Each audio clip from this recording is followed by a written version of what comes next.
It's time to share my journey into the world of healing, intuition, and spiritual discovery. As I find my place as a healer, psychic, and medium, I'm here to share my experiences and insights in hopes of breaking down barriers between different spiritual perspectives. Whether you're curious about energy work, looking to deepen your understanding, or just exploring your own path, this podcast offers stories, teachings, and connections to help you navigate the space between worlds. I'm Heather, and this is Soulful Wonderings. Are you coming along for the ride? So if you recall in our last episode, our sort of story episode, I got into a bit about my mom, and my relationship there is complicated. Yeah, I'll go with complicated.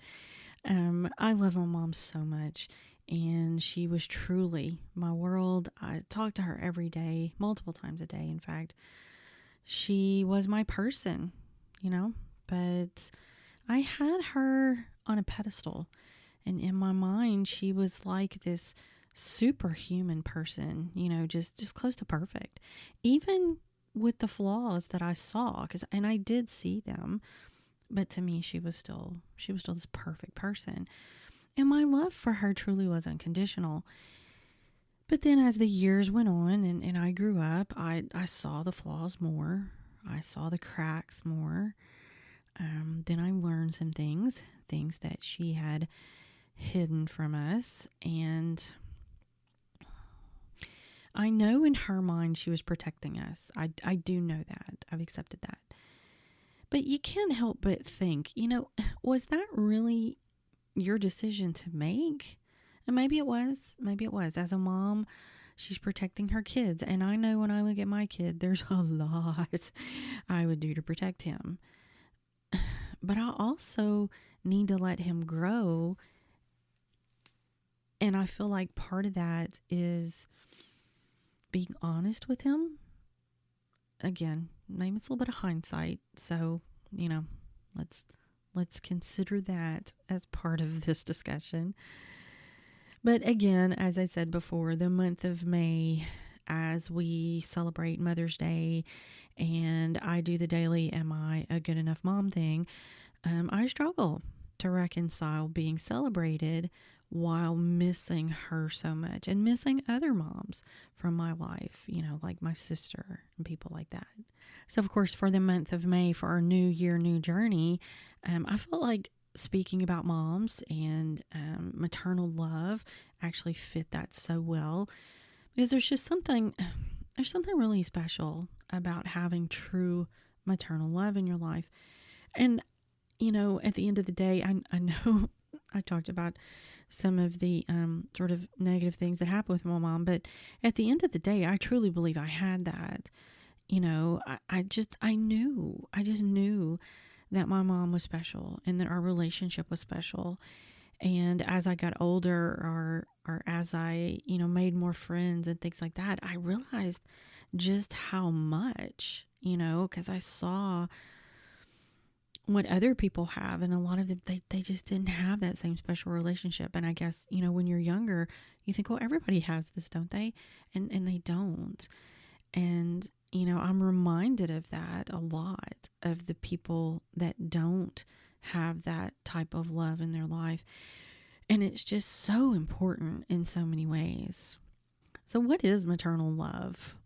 I think it's best described as a deep, often unconditional affection and nurturing that a mother or a maternal figure offers a child. I believe even an adult child. I think you can have this anytime in your life. And it's more than just biology, all right? It's an emotional bond that forms through acts like care, and protection, empathy, and just their presence in your life. And for many, this kind of love may be sort of our first experience of being fully seen or soothed or supported. And the thing is, it doesn't always come just from your mom, right? Your biological mother. It could be any maternal figure. What about your grandmother, an adoptive parent, a step parent? Or there may even be others that fill that role. It could come from many places, but the core feeling is the same, and that's that you're safe, you're loved, and you matter. I also feel like that it can happen at any point in your life or at multiple points in your life. I had my mom as a child. I was a young adult when she passed, but now my mother-in-law, y'all, she treats me just like I'm one of her own kids. In fact, I think she was talking to someone one day and she referred to me as her daughter. And apparently the person looked at her. Wait a minute, that's not your daughter. But she looks at us like her own kids, and she has very much become a mother figure for me, especially as I've gotten older. Like I said, I lost my mom when I think I was 23. So I've actually been without a mom longer than I was with one.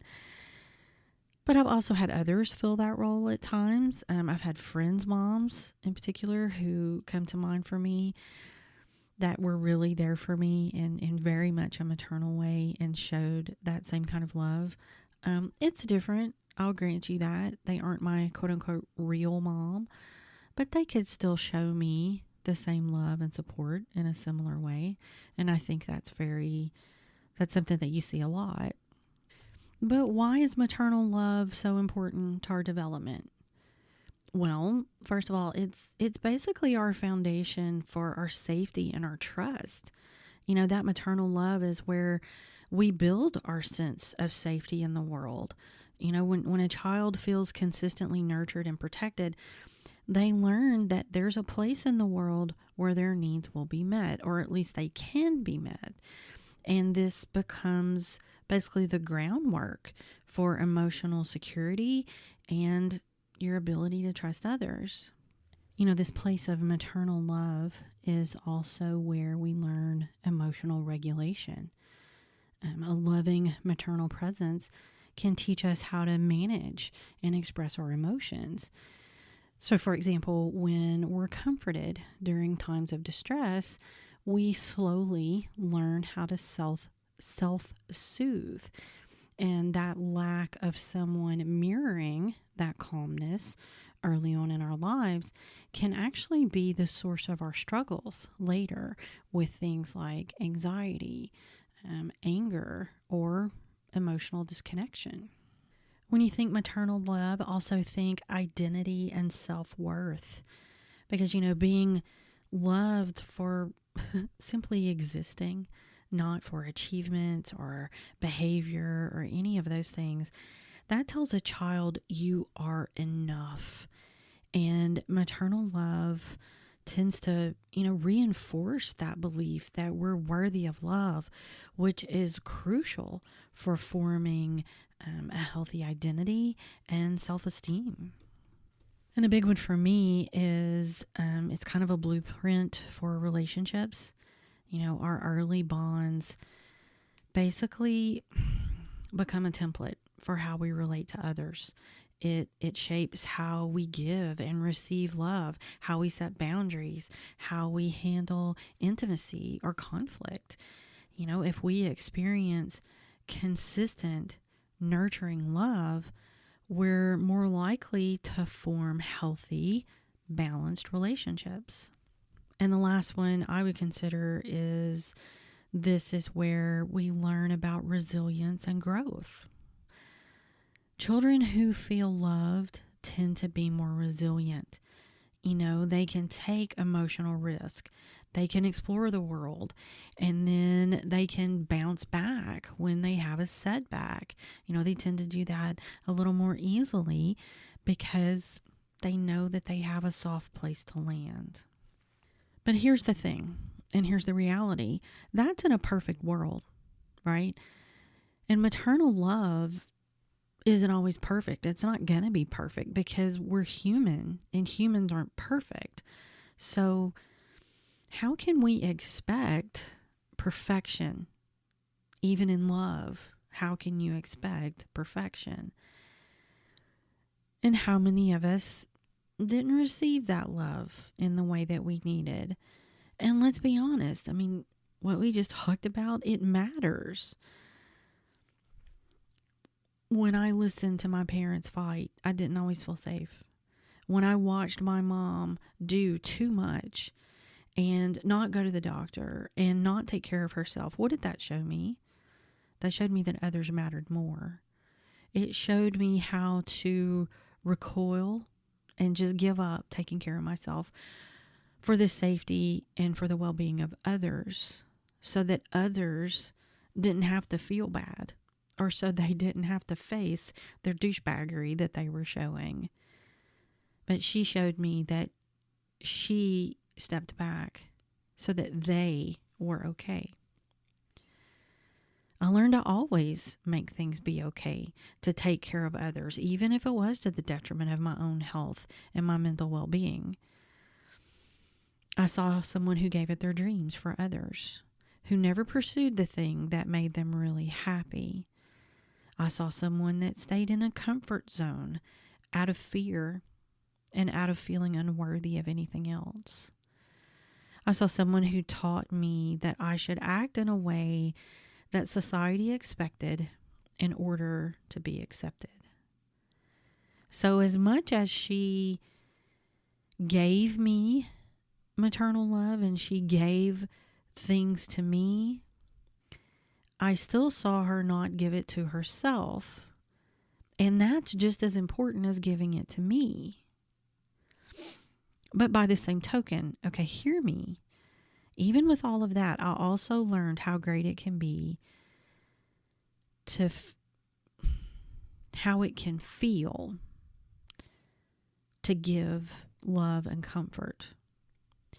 How it felt to be wrapped up in a blanket of love and caring.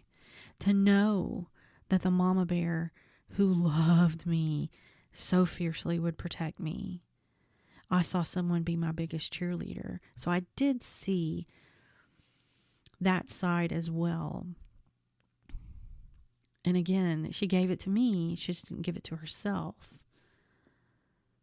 And I think a lot of us do that as well. I know I do.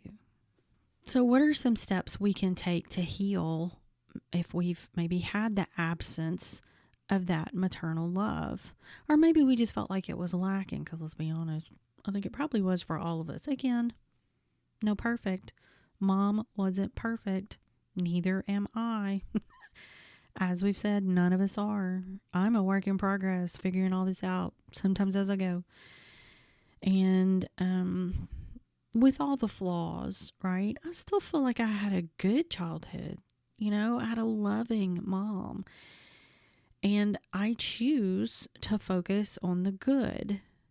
You know, a lot of times when the quote unquote bad or kind of negative comes up, we're about to talk about a little bit of that. And it's when I'm working on it and trying to become better, right? So what can you do? What are some things you can work on if you feel like you didn't have this maternal love, or you have areas of your maternal love past that you need to work on? Well, you can frame this as a journey of kind of reclaiming what was missing. You're not erasing the past either. You don't want to do that. But you're looking for ways to give yourself what you need now. So here are some ideas that may kind of guide that healing. Okay. First, acknowledge the wound without judgment. Okay. It's not always easy to do. I'm aware of that. You're validating the experience. Okay. Not everyone had a nurturing, emotionally present mother. It's okay. It's okay to say, I didn't get what I needed. Okay? Acknowledge it. Allow that inner child to be seen. Say it out loud. I wasn't mothered the way I needed. But understand, it's not about blame. It's just a fact. Sort of separate from the emotion of it if you can. It's just a fact. And now you can start to heal it. Next, we have to understand that they were operating from their own wounds, right? That's not excusing it. That's not what that's about. But it's showing compassion so that you can release it. Because guess what? We're all pretty much doing that, right? Compassion can go a long way with others and with ourselves. We may be blaming our moms for things that we missed, but we may be doing the exact same thing. So they were operating from their wounds. And so many of us are repeating these patterns, and we just simply don't know how to break them, right? So recognizing that doesn't invalidate your pain, but it helps you stop carrying their emotional burden. Reframe it. Hurt people hurt people. And sometimes the ones who should have protected us were just trying to survive themselves. Next, if you were someone who truly didn't have that mom, grieve the mother you didn't have. Grieving can help true healing start to begin. Grieve your unmet needs. If you need to cry for the child that you are, hold a space for that anger, because let me tell you something, it is all valid. Then you can start to let it go. I think a great way to do some of this, a great way to start especially, is consider journaling. I don't know how many of you guys are doing that. Journaling has been huge for me. Write letters to the mom you didn't have. Write letters to the child that you were. You could consider prompts like, what did I need from my mother that I didn't receive? And just go write it down. How can I give that to myself now? That's a good one. Then you start to see how you can really change the life that you live now, breaking those patterns, right? What did I not receive? How can I give it to myself now? Those are huge. And next one, along with that, become the loving parent that you needed. Okay? So when you wrote all that stuff down, how can I give it to myself now? Maybe it's something as simple as speaking to yourself the way you wish someone had spoken to you as a child, with kindness, with compassion, with understanding. How are you speaking to yourself right now? Do you speak to yourself negatively? Do you talk down to yourself? You say, oh, that was so stupid. Would you talk to a child that way? Would you want to be talked to? If you were a child, would you want to be talked to like that? No. So start to reframe how you're speaking to yourself. Those moments of safety that you were craving, create routines that make you feel safe. Allow yourself to rest and to play without feeling guilty about it. Everybody needs to do that. No need to feel guilty about that. And when you have these emotions, celebrate them instead of shaming them. Okay, celebrate when it comes up. Oh, look, this is coming up now. Let me sit with it. Let me understand it. Don't be ashamed of it. It's all normal. And there's an affirmation you can repeat. I give myself what I needed then, now. And create the life and circumstances that you wanted. Another one, and I think this is hard for some people, or for a lot of us, because we sort of get caught up in, but I didn't have it, I don't have. But if we could recognize when love is being offered to us now, all right? Think about that for just a second. Sometimes when we're so used to this emotional starvation, we don't recognize when people are trying to love us. Honestly, because when we see it, it doesn't look imperfect, because what we're used to is imperfect, right? And it doesn't look like that. But there are things like, what about a friend who's checking in with you? That's somebody showing you love. A partner who makes space for your emotions. A mentor or a guide who believes in you, who becomes your cheerleader. That's them showing you that love. Love might not come in the package that we expect, but it might still be right there, soft and quiet, and just waiting for us to receive it. Next, and this is where some of the big work starts to come into play, I think, do the inner work to break that conditioning. Okay, we've talked about conditioning before. We talk about conditioning all the time. All the shoulds that we're supposed to do to be loved or to not be too much for other people.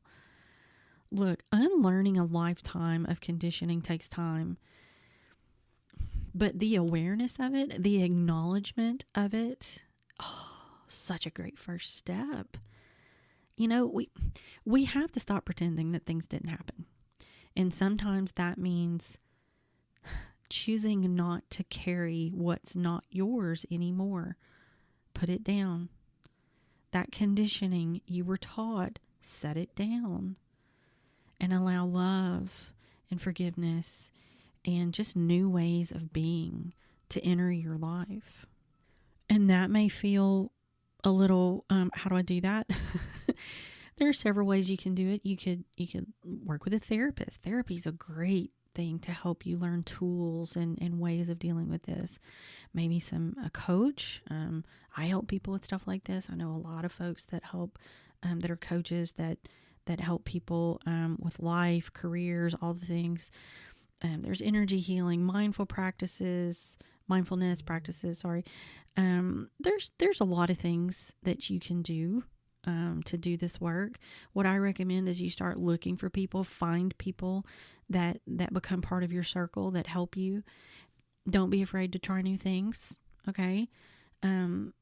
Try something new. And also, if you try something that doesn't work the first time, try something else, because maybe that thing wasn't your bag. Maybe that thing didn't resonate with you, but maybe the next thing will. I had that. I've talked about that before. When I finally came across Theta Healing, I went, okay, this works. This resonates. This I can understand. Things before that, they had worked to some degree. They had helped, but this sort of made it all click. And now I still use those other things, but it made it all click. So don't be afraid to try new things. And what a great segue to my other point for the day. Healing is not linear. It happens, then it happens again and again and again and again. Healing isn't a checklist. It's not a once and done moment. It's more like, it could be a spiral. It could be a circle. You could basically revisit old wounds at sort of new levels of awareness, maybe over and over, or at least more than once. You think you've moved on, and then a memory, a relationship, a person comes back out of the blue, even a moment of stillness that just brings something back up. Hear me, it doesn't mean you failed.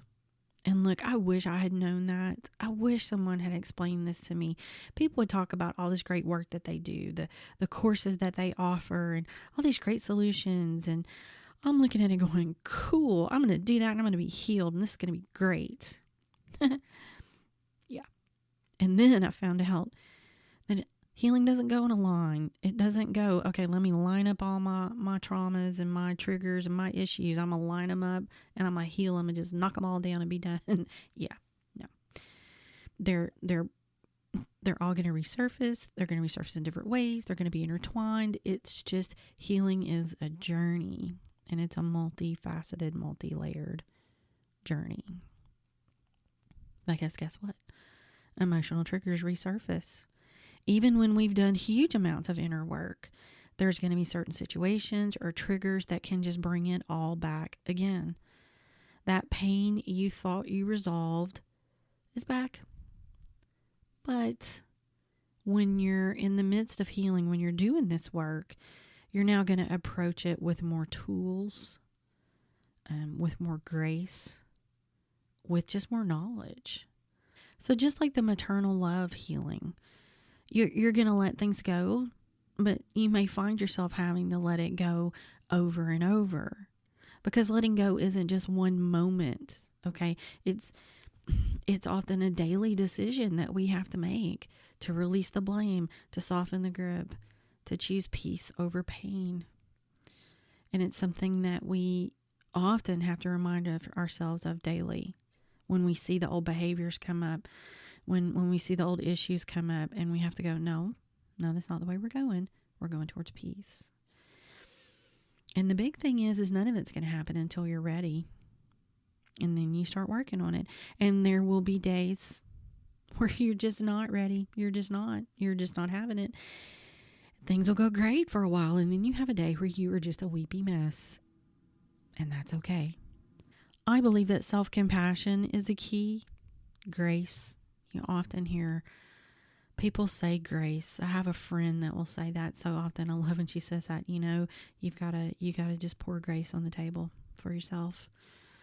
And it's about showing it to ourselves, but to others as well. When the path feels messy, though, that self-love is what's going to be your anchor. And showing yourself patience and kindness, because that matters so much more than perfection. And sometimes we just have to let the emotions come and just sit with them. I bet you this, though. If you do the work, you do the things, every time there's an emotional meltdown, it's going to get easier. Not saying they won't happen, but they will get easier. You'll pull out of it faster. You'll recognize the trigger and move past it easier than you did the time before, because you go, oh, yep, that's that trigger. All right, let me have my weepy mess moment. Now, ready to clean myself up and move on. You'll recognize that you need help, maybe. And maybe you go, you know what, there's this friend that I reach out to when I'm having this anxiety. Time to make that call. So it just gets easier as it happens. I have found that the fun part, one of the fun parts, is you'll find just another layer that needs to be healed. I did that one time not so long ago. I was working with someone and we tracked an event all the way back to my childhood that made me feel like I can't be seen. Okay. I didn't feel safe to be seen, because if I was seen, I was in danger, which hinders what I do. Not just here on this podcast and on this thing, but in my day gig. That hinders my job, right? So, oh wow, I never realized that. I thought I didn't even think that was still a thing anymore. So we healed it. I'm thinking, moving on, yay. Then we found what I call kind of another arm of it. It was a different event, but similar, that made me feel like I had to be seen to be safe. I had to be around people in order not to be in danger. Complete contradiction, y'all. No wonder I stay confused. Anyway, so I had to heal that and work on the fact that both these things were valid, yet contradictory. So I've had to really work on mindset and belief systems and things like that to kind of work through these contradictory things. And y'all, it's been 30 years, but there are times when there's something just simple and little that will trigger me and send me back to the day that my mom died. Sometimes it's a scent, a picture, a keepsake, just little things, and it's all back, all the grief. But now I know better how to work through it, and often it's just a matter of acknowledging it and allowing myself to sit with it, to not be ashamed of it. Okay, there's nothing wrong with this. People will tell you all the time, you know what, it's time you got over that. Well, you know what, they can fuck off. It's my grief journey, not theirs. And they don't get to tell me how to live it, just like they don't get to tell you that. Your journey is your journey. And there's nothing in it to be ashamed of. It's just who you are and what makes you who you are. So it's important to remember that wherever you are in your healing journey, whether you're in a breakthrough moment or you're just trying to make it through the day, you're not behind, you're not in the wrong place, you're not doing it wrong. None of those negative things that people want to say or you want to tell yourself. You are on your path, your unique path. You're not broken. You're not broken because someone couldn't love you the way you needed them to. Their limitations are not a reflection of your worth. And now that you are recognizing these things and you're doing the things to do the work, you get to choose to love yourself deeply enough to change the pattern, to heal in the way that you need, in the way that your journey follows. Thanks so much for joining us today. We hope you enjoyed today's episode and that it has helped you move forward in your journey in some way. Make sure and like and rate and subscribe and, do all those things for our podcast because it really helps us out. Links and other important things you need to know will be in the show notes. And if you have ideas of topics you'd like to hear about or questions you want us to answer, you can drop those on the Soulful Wanderings page on either Facebook or Instagram, or you can drop us an email. Again, check the show notes for all that. If you're interested in theta healing or reading or just more spiritual topics, head over to our website, soulfulwanderings.com. In the meantime, take care of yourself and each other. Until next time.